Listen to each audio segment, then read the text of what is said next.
ॐ भूर्भुवः स्वः तत्सवितुर्वरेण्यं भर्गो देवस्य धीमहि धियो यो नः प्रचोदयात् ॐ शान्ति शान्ति शान्तिः.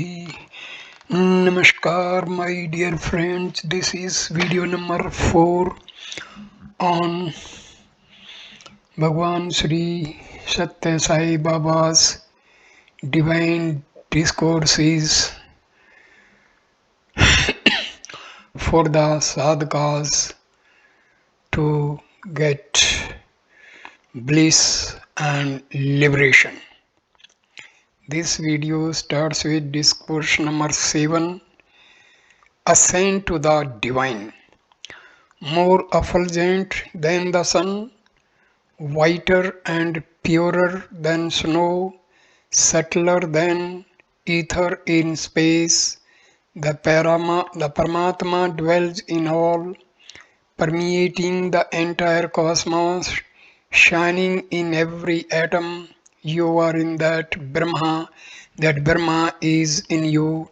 You are that Brahma, and that Brahman is you. What greater truth can I convey to you? Man is not a mere combination of the physical, the mental, and the intellectual. He is enveloped in 5 seats: the Annamaya Kosha, gross body; the Pranamaya Kosha, the vital seat; the Manomaya Kosha, mental seat; Vijnanmaya Kosha, intelligence; and Anandmaya Kosha, the seat of bliss. The Upanishads have pointed out the importance, the sacred and divine characteristics of these koshas seeds. The physical form that is sustained by the food that we consume is the gross body. Thereafter we have the pranamaya, manomaya, and vijnanmaya koshas, subtle bodies, which together form the linga sarupa, the within body or the sense body. The third form is the Anandamaya Kosha, the subtler body which has the knowledge of the real self. There is an entity which keeps under control the 3 subtler bodies, Pranamaya, Manomaya, and Vijnanmaya Koshas. This is the Antaratma, the indwelling spirit. This Antaratma is also known as the Chaitanya Purusha. The seat of the Chaitanya Purusha is Hridaya Guhyam, a cave in the heart.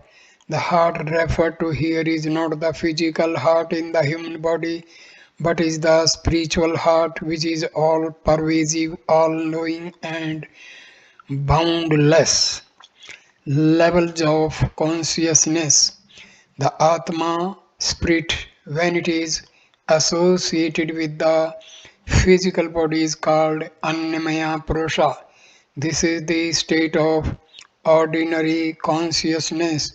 When the spiritual consciousness is associated with Pranamaya Kosha, the vital consciousness, the Atma is known as Param Savrupa, life consciousness. When the Atma is associated with the mental consciousness, it is known as Manopurusha. The fourth consciousness transcends the human senses. It is called Athita Manustatvam, transcendental consciousness. The Vedas and Upanishads have described the state as Brihat and Rita, transcendental consciousness. It transcends human limitations and comes close to divinity. It is called supermind. The Atma in the state is called Vijnana Purusha. Above this state is the Anandamaya Purusha, the enjoyer of the bliss. It is state of super consciousness which expands in due course to merge with the universal consciousness. This all-pervading universal consciousness has been called Chit Tapas. It is the highest consciousness which encompasses all other levels of consciousness and is the basis for all of them. That is the Suddha Sattva, the all-effective will, the super divine life. This is the Sai Tattva, the Sai principle. The Shuddha Sattva, which constitute the Sai principle, is omnipotent. There is nothing that is beyond its power. It is the embodiment of all powers. It should be everyone's aim to strive to recognize this supreme principle, awareness of divinity. There are some clearly defined methods for achieving the same. Man's vision, which is now turned outward towards the phenomenal universe, should be turned inwards towards the indwelling spirit. One should manifest the divine consciousness inherent in him. He should submit himself to that consciousness as a spiritual discipline. This is called conscious realization of the inner divine. The first task is to develop awareness of the divinity within. The next stage is the realization of the truth, that is the divinity that is within one's self is equally present in all others.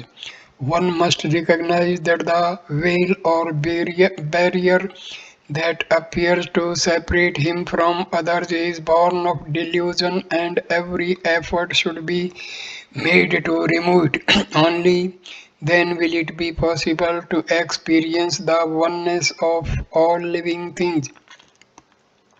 Ahem eva idam sarvam, says the Shruti. I am indeed all this.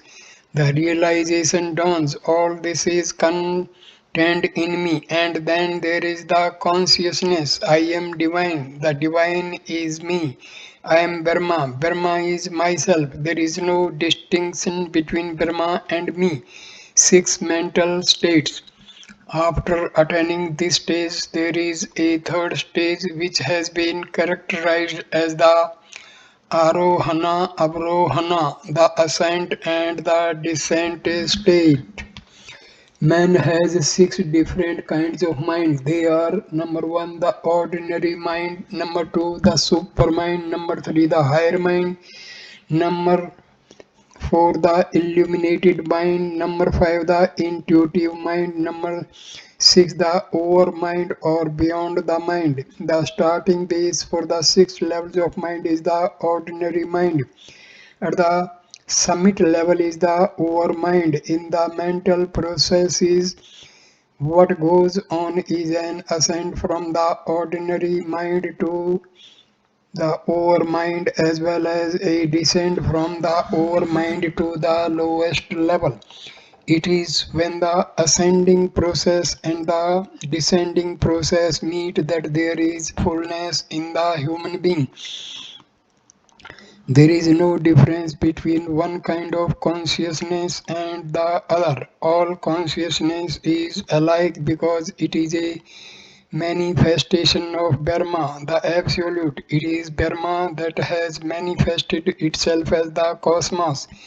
The doctrine of evolution is being discussed widely and widely accepted, but one should try to understand how evolution takes place in nature. Evolution in nature is really the gradual unfoldment of the inherent powers of nature. The evolutionary process. For instance, life has evolved from matter and mind has evolved from life. What is meant by matter? Matter is that which is encased in life. Consider the example of paddy. As long as the rice grain is covered by husk, it is called paddy. When the husk is removed, it becomes rice. Paddy has the power to germinate as long as the husk remains. Likewise, the vital principle is contained in matter. It may thus be seen that life came from matter. Likewise, the mind evolved from life. Today, men are prepared to recognize that mind evolved from life and life from matter, but they are not ready to go beyond this stage in human evolution. Human evolution cannot be complete unless it goes beyond the mind. The next step in the human evolution is the supermind, but man has to go forward even from supramental to the ultimate stage of Satchitananda, being awareness bliss, to realize the final destiny. The day when man is able to experience the divine state of Satchitananda is really the holy day of Shivratri. When a person is attached to the body and considers the physical alone as real, he is bound to remain ignorant. The gross body is sustained by food and is limited by its material basis. But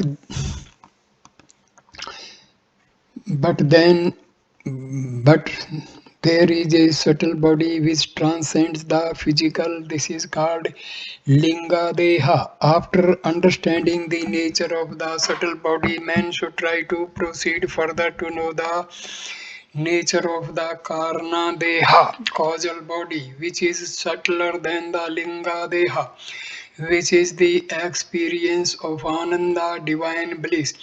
Everything has its origin in bliss and is dependent on bliss. Bliss is present in a subtle form in every object in creation. Have the urge to change to a higher state. Of what avail is the study of the Upanishads and the Gita if there is no transformation in our thoughts or way of life? There must be the urge to change and progress towards a higher state of consciousness. It is only when we reach the supramental stages that we can grasp to some extent the relationship between the phenomenal universe and the divine. In reality, we are all embodiments of Satya Ananda. Your real I exists in all the stages of waking, dream, and deep sleep. But in the dream and deep sleep states, you are not conscious of your body. The entity that exists in all three states undergoes no change. You must try to understand the nature of this I. You must examine where all your sadhanas are leading you. You have to proceed from the purely mental stage to the highest stage of the overmind and experience oneness with the universal consciousness. You may regard this as extremely difficult, but if you have dedication and perseverance, it will be quite easy. There is nothing in the world easier than the spiritual path. But when there is no earnestness, it appears difficult. That's why the Gita has declared Shraddhavan labhate jnanam. The earnest aspirant acquires the supreme wisdom. If you are deeply interested in anything, you will accomplish it. The cosmic consciousness. Hence, you should constantly remind yourself I am the embodiment of the divine consciousness. Sat Chit Ananda constitutes my form. Man today has forgotten his true nature and looks upon the world entirely through the senses, the mind, and the intellect. But behind all these organs, there is the Satchitananda, which is fundamental. It is because of this Atmic bliss principle in him that man is ever seeking bliss. The whole cosmos has emanated from the Parabrahman, the supreme omni will. It appears as a material object, but from the material we should proceed to the spiritual, the universal consciousness. There is the higher mind in man. It is present to enable man to transcend the physical and the mental and to reach the divine. Ordinary life consists of matter plus mind, but matter plus being is beyond the mind. It leads to the supermind. The mind attracts many objects that it sees. It promotes a variety of qualities, attitudes, and attachments. Above all, it encourages the inflation of the ahankara ego. Puffed up by his ego, man loses all his powers of discrimination and forgets what is evanescent and what is permanent. He makes himself an object of derision. It is only when the ego is deflated and eliminated that man can gradually realize his spiritual essence. Spirituality cannot be understood as long as the ego is dominant. And of what use are spiritual studies and discourses to one who has no understanding? Embodiments of divine love. You are engaged in various spiritual exercises. Some call it worldly, illusory, and ephemeral. It is described as Maya or Mithya. This is entirely wrong. I am Satyam, real. You are real. The whole universe is real. Consciousness is immanent in everything. Everything is a manifestation of Dharma. When we recognize this unity which underlies everything, we shall be able to know the nature of divinity. The world is real. To go about describing the world as unreal, illusory, impermanent will amount to practicing a deception on people and not proclaiming the truth. If the world is unreal, even the teaching that it is unreal is equally unreal and has no meaning. No, that is not so. This is cosmos. This cosmos is real. It is not a question of seeing truth within the unreal or the unreal in the truth. It is Satyamulani, Satyamau, the recognition of the truth in the real. It is only when this basic truth is recognized that we shall be competent to grasp the nature of our inherent reality. The cosmos is real. The forms in it may change, bodies may change.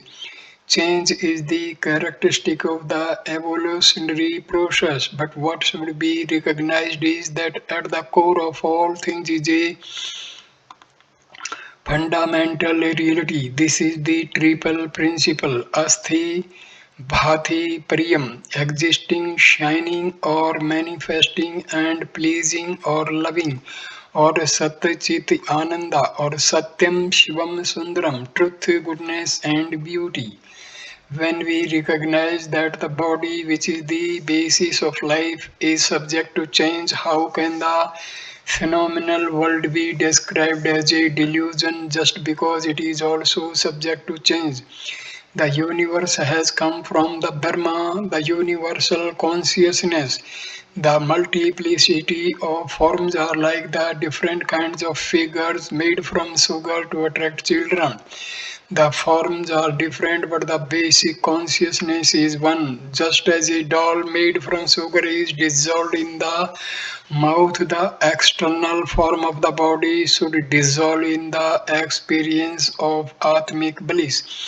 The source of life is Brahma. Change and evolution are natural to it, but the presence of the unchanging divinity should be experienced within the changing body.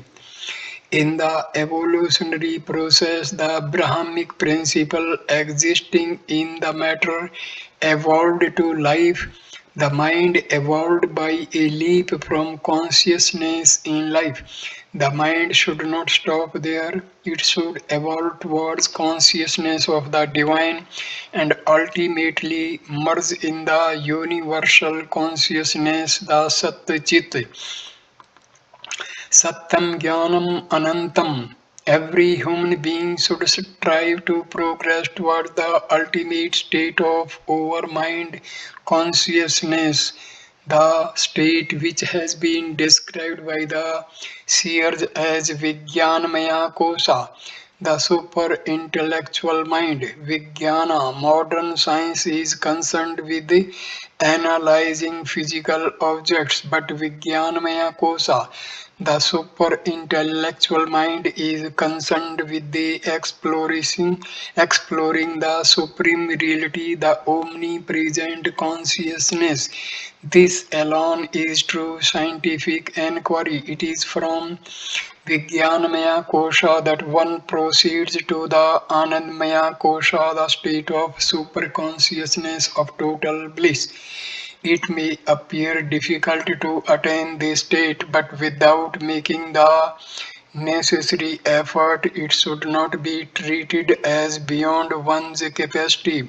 Listen to my words, I shall show you the way. If you merely listen but do not practice what I say, you will not reach the goal.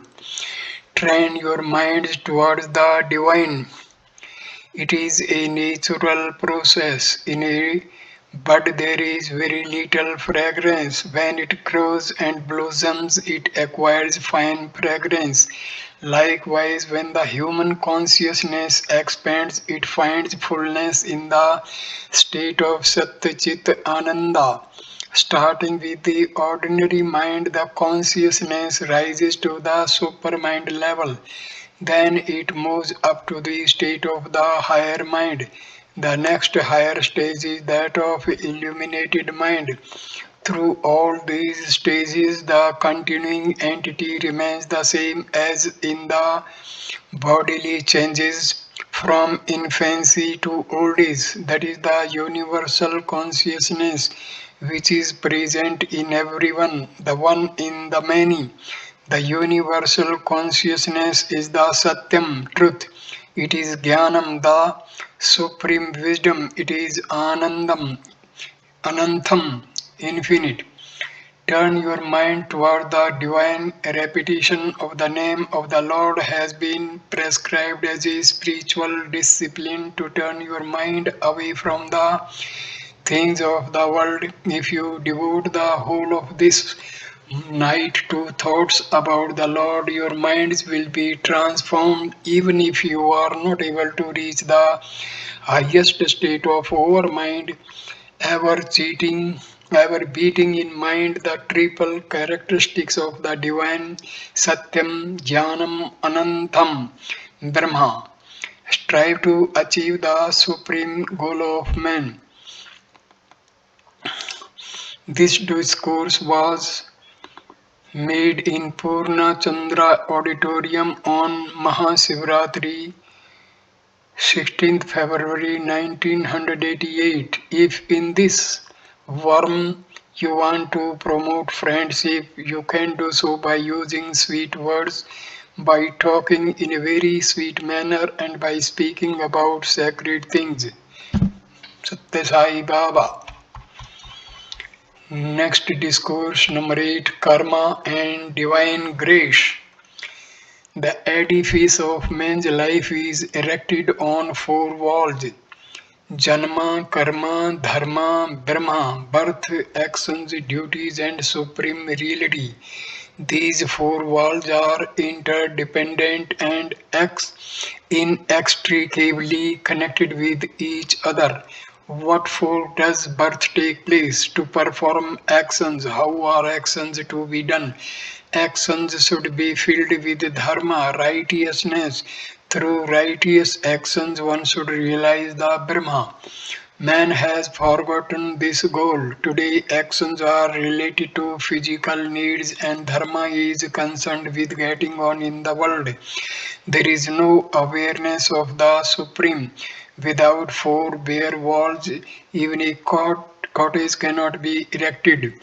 The mansion of life has to be supported by the four essential walls of Janma, Karma, Dharma, and Brahma. Karma, action, is the cause of birth. It is the life sustaining force. The body is the instrument of this vital force.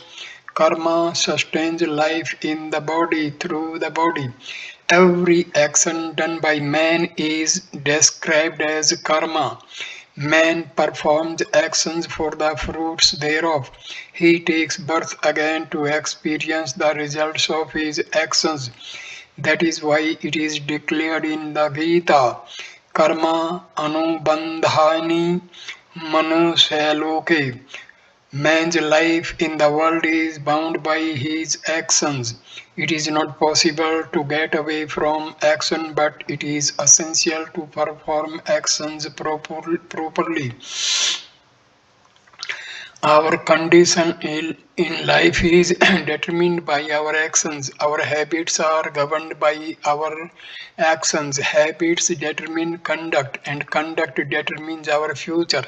Hence, it is supremely important how we act. Good and evil in life are determined by the nature of our actions. To claim that I am the doer, I am the experiencer, and I am the enjoyer is a sign of egoism. Good and evil result from actions, whether one is aware of their consequences or not. Krishna and Dharmraja. After the end of the Mahabharata war, Krishna approached Dharmraja and told him, Dharmraja, the battle is over. You have been victorious. You must now be crowned as king. Dharmraja did not accept Krishna's advice. He told Krishna, did I kill so many of my kinsmen and friends only to assume the crown? For whose sake should I become the ruler? I killed many of my kinsmen, and I was also responsible for the death of many others. Over whom should I rule?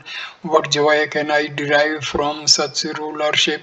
I have no use for this paltry kingship.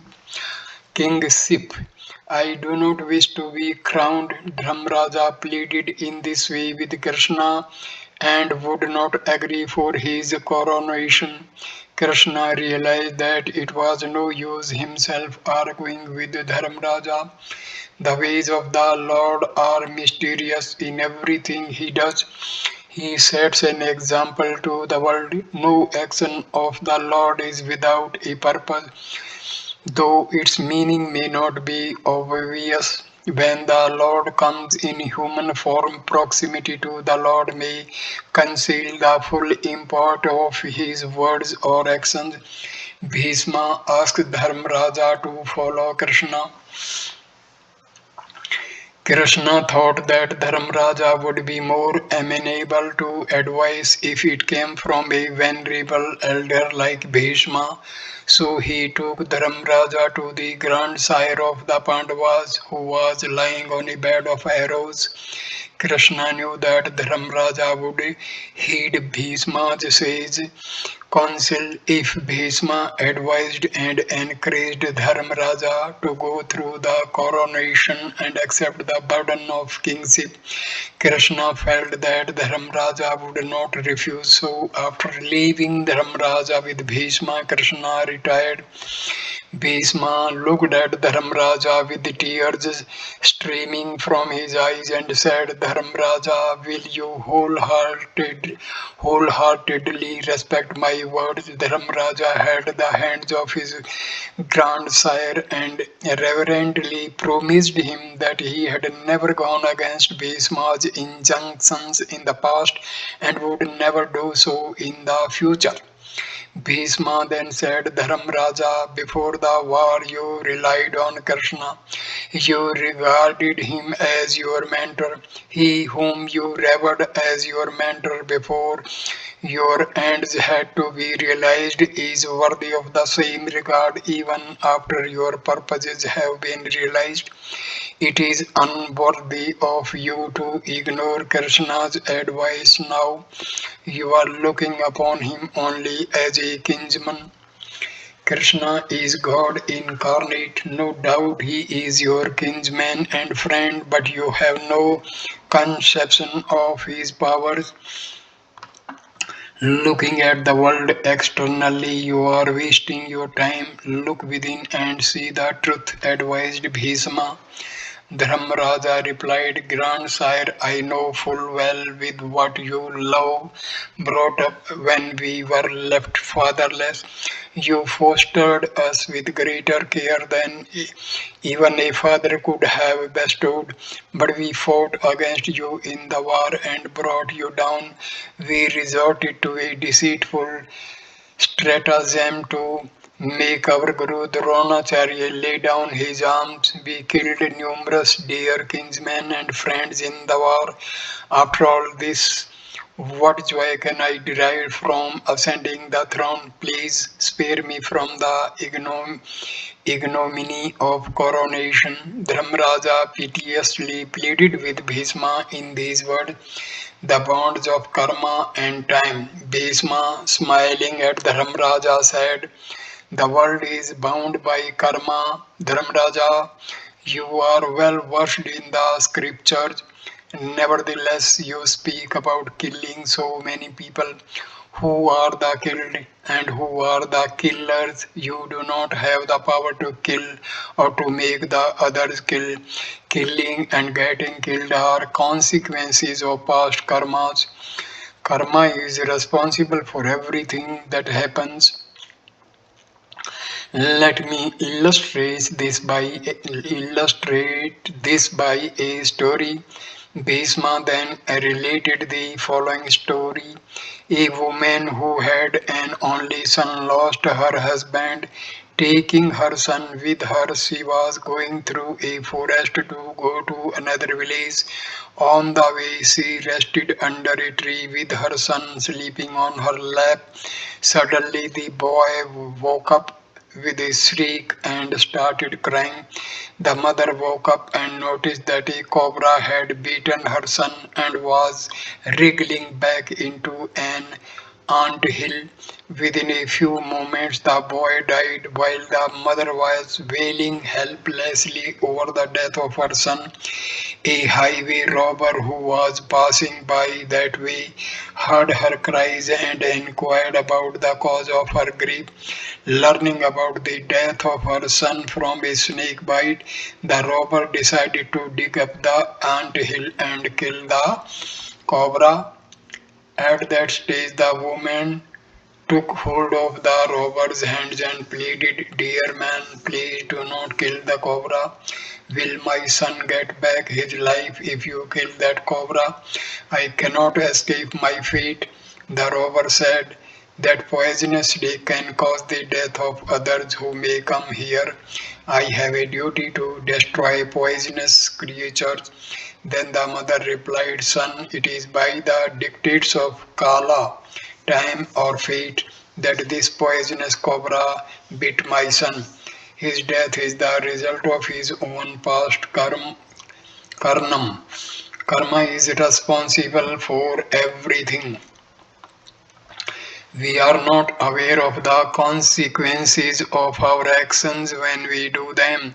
We grieve over our calamities when they occur. Behind every good or bad event, there is a cause. Dharmaraja, people talk about Yama, the god of death. He comes in innumerable forms to take life at the appointed time. Yama is called time or destiny.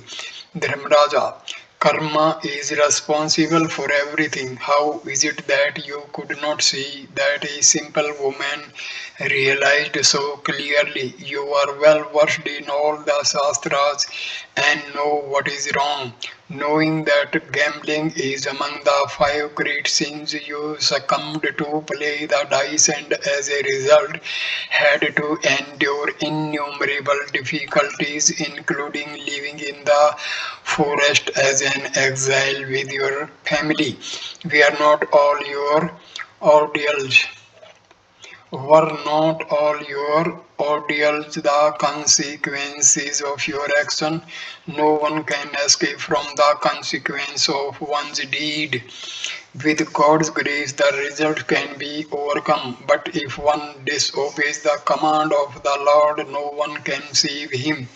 By going against Krishna's command, you will not save yourself from the consequences of your actions, concluded Bhishma.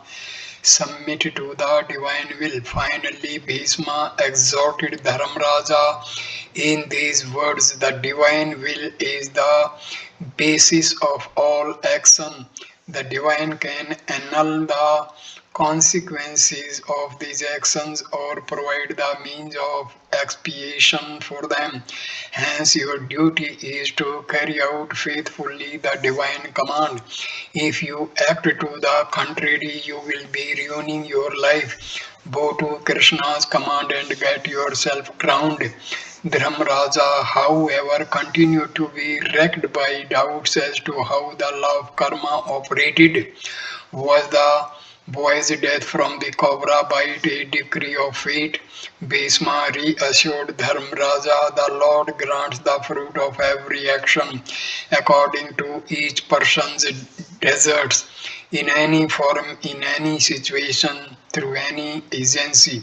All results follow from the actions. The wicked Kauravas, although they knew the principles of morality and justice, subjected the noble Pandavas to such troubles and ordeals that ultimately their entire clan was destroyed. Because the divine was on their side, the Pandavas were victorious. Bhishma therefore advised the Pandavas not to ignore Krishna's advice in the hour of their success. It is not easy to explain in what form and in what manner karma follows a person. A cow which feels proud about its horns and its eyes finds itself controlled by a rope through its nostrils on account of its karma. Hence, one must bear with whatever troubles that may come, treating them as the consequences of past actions, but the effects can be mitigated or removed by earning the grace of the divine. As you sow, so shall you reap. Man today do not view things in this manner. Considering some person as the author of his misfortunes, they tend to abuse him without thinking about their own actions. They should realize the truth of the saying, as you sow, so shall you reap. Your present state is the result of your past actions. Therefore, by doing good acts in the present, you must ensure beneficial results in the future. Everyone should realize that for happiness or sorrow, profits or loss, his own actions are responsible. Of all actions, nothing is so reprehensible as the violation or ignoring of the divine injunctions. The Vedas have emphasized the important role of karma and urged that due regard should be had for its operation. Students should try to understand the inner meaning of all teachings. They should not concern themselves with the actions or words of individuals. They must concentrate on their respective duties. Intelligent persons may discuss matters of moment. The small minded may discuss personalities. Both types of discussions are likely to be exercises in futility. What should be realized is that nothing happens without a cause and that every result is the outcome of a particular action. Once the cause is understood, one should act on that understanding, avoiding actions which are bound to have undesirable consequences and performing actions which will yield beneficial results. Do not be concerned whether someone is watching your actions or not. God is certainly watching your actions, therefore, you must take care to act righteously at all times and in all situations. Today, people claim to be working for world peace. How can those who have not achieved peace within themselves hope to achieve world peace? Those who have not learned to look within themselves and cultivate a broad spiritual outlook are not competent to work for peace in the world. Education is for acquiring wisdom. Students, your actions are responsible for your good or ill, your fame or disgrace, your joy or grief.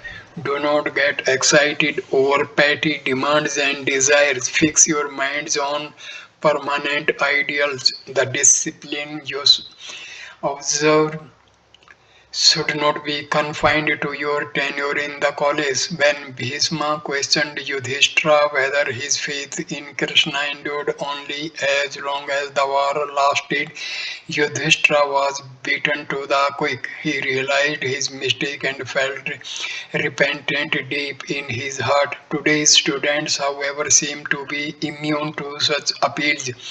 Do you need Sai Baba only for obtaining a seat in the institute? Don't you need the help of Sai after you have finished your studies? You will need Sai always. You must not forget how you completed your studies and what the Sathya Sai Institute has done for you. If you forget this, you are in for all sorts of troubles. You should not forget the pledge you have given to the Institute, whatever difficulties you may confront.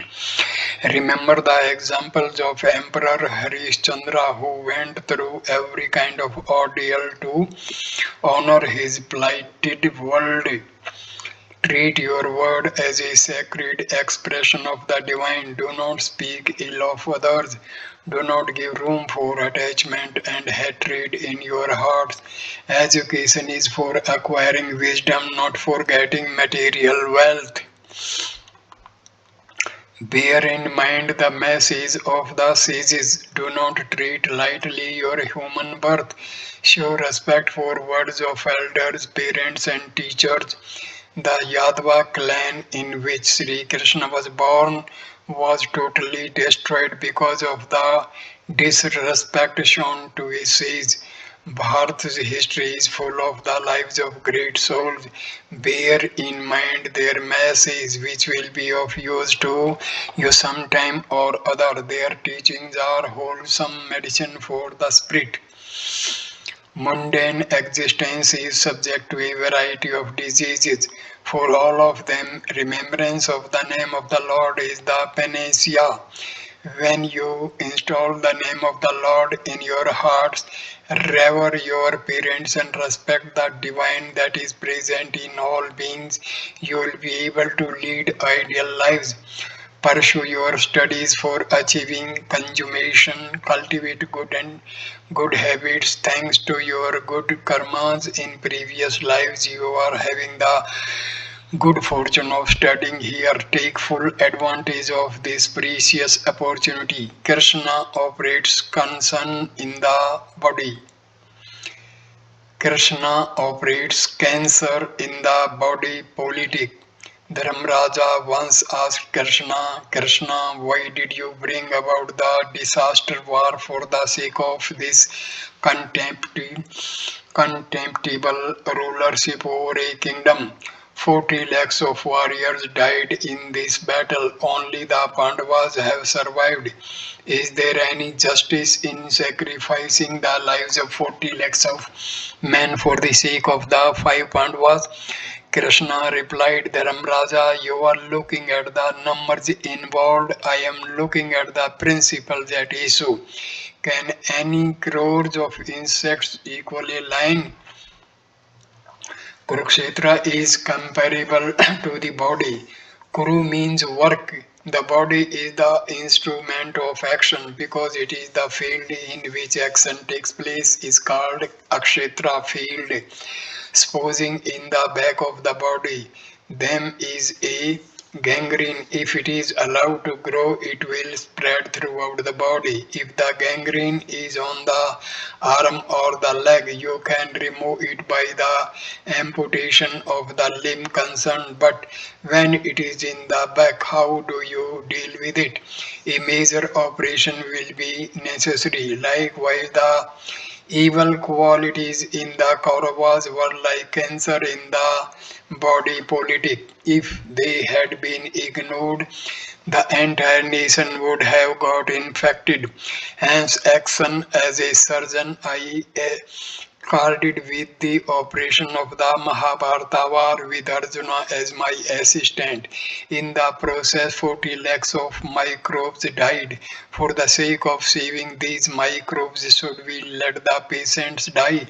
To save the individual, you have to eliminate the cancerous microbes. Likewise, persons with evil qualities are like cancer cells. I saved the nation by destroying these bacteria. There is no sin in this, declared Krishna. How the divine acts. If for doing a good deed you have to cause a little harm, even that should be regarded as a help. But in all such cases, there should be absolutely no element of self interest. Whatever help is rendered with a selfish motive behind it is no help at all, because the divine is totally free from self respect. Whatever he does is utterly blameless and is solely for the welfare of the world. It is foolish to question the propriety of God's actions. There is nothing beyond his powers. He is the creator, the protector, and the destroyer. When he protects, no one asks why he protects. But when he does not protect, questions are asked about his inaction. When the Lord punishes, the question is asked, why does God inflict punishment?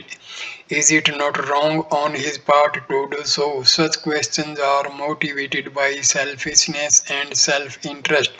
God is totally free from any taint of self interest. To indulge in controversies over the divine action is supremely folly. Them is a valid mason behind every action of the divine.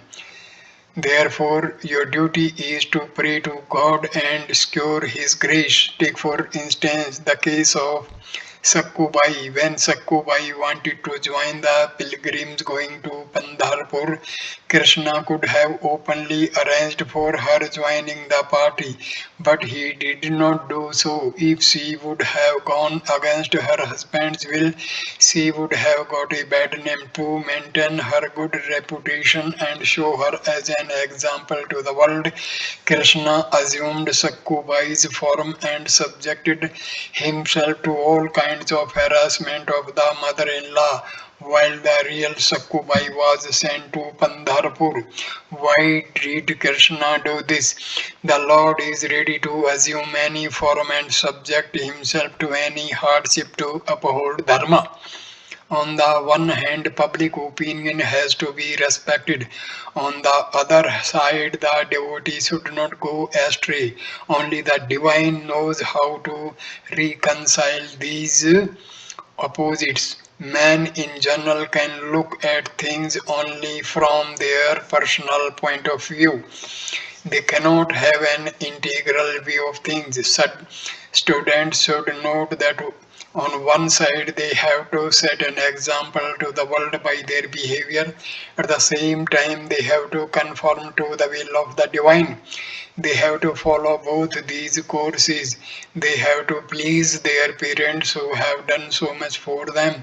They have to bring credit to the institute which has been their alma mater. Whether you are here or elsewhere, your conduct must be the same. It is unworthy of a human being to vary his behavior according to place and time.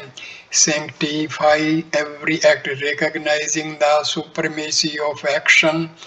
You must see that everything you do is pure and holy. Action is not limited to what you do with your hands.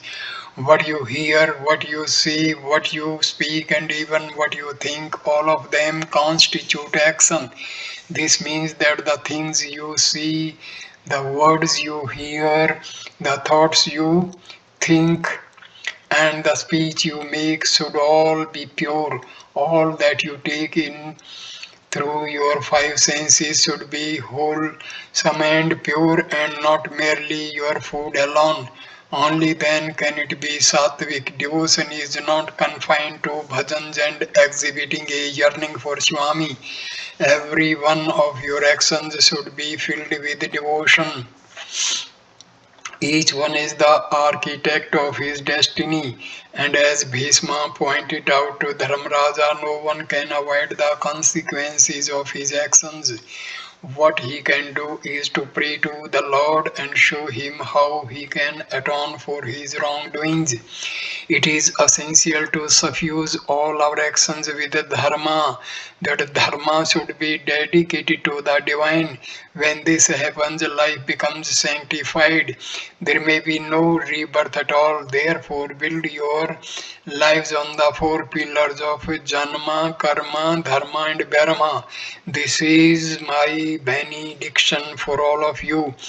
Discourse to the students of the Sri Sathya Sai Institute at the Students' Hostel, 21 February 1988. Sacrifice is sweeter than enjoyment. Sacrifice should become the aim of life. Only through sacrifice can one attain peace. Sorrows do not flee from us as long as the mind is not at peace with itself. Agonies dwell forever within us. Without the tranquility of the soul, any amount of wealth cannot be of any use. Surrendering the fruits of action with a dispassionate mind is eligible to be termed sacrifice. Sathya Sai Baba. I end this video here. Thank you for watching this video. Next video will start with discourse number 9, and the heading will be from Annam to Ananda. Thank you. Namaskar.